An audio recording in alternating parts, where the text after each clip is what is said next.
Au cœur de la Mésopotamie, alors que les puissances du passé s'effondrent, un jeune roi monte sur le trône d'une ville encore peu connue. Ce roi s'appelle Hammurabi. Il hérite de Babylone, une cité stratégiquement située au carrefour des routes commerciales majeures. Babylone est bien placée, avec l'Euphrate au sud, les montagnes au nord et les riches cités mésopotamiennes alentour.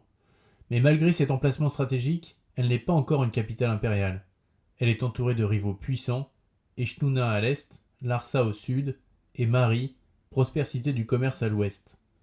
Hammurabi n'a pas l'avantage militaire immédiat, alors il mise sur une autre stratégie, la diplomatie. Habile diplomate, Hammurabi commence par tisser des alliances temporaires. Il signe des traités avec ses voisins, négocie des pactes, renforce ses amitiés.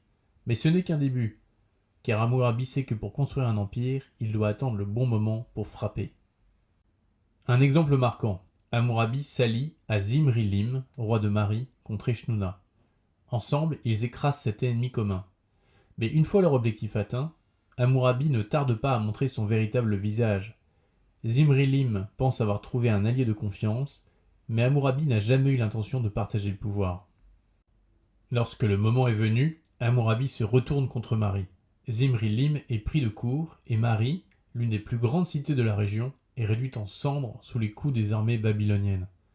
Hammurabi a montré qu'il pouvait nouer des alliances et les défaire tout aussi facilement. L'ascension de Babylone ne s'arrête pas là. Une à une, les cités voisines tombent sous son contrôle. Eshnouna, Larsa, toutes sont conquises. Ce n'est pas seulement la force des armées qui permet à Hammurabi de construire son empire, mais aussi son habileté politique. Hammurabi est un architecte du pouvoir. Il tisse une toile complexe d'alliances et de trahisons, construisant un empire par la patience, l'observation et l'action au moment opportun. Sous son règne, Babylone devient une capitale impériale, un centre politique et économique qui surpasse toutes les autres cités mésopotamiennes. Mais ce n'est pas par ses conquêtes militaires que Hammurabi laissera sa plus grande marque dans l'histoire. Non, son plus grand héritage se trouve ailleurs. Il réside dans un acte de gouvernance, le Code de Hammurabi.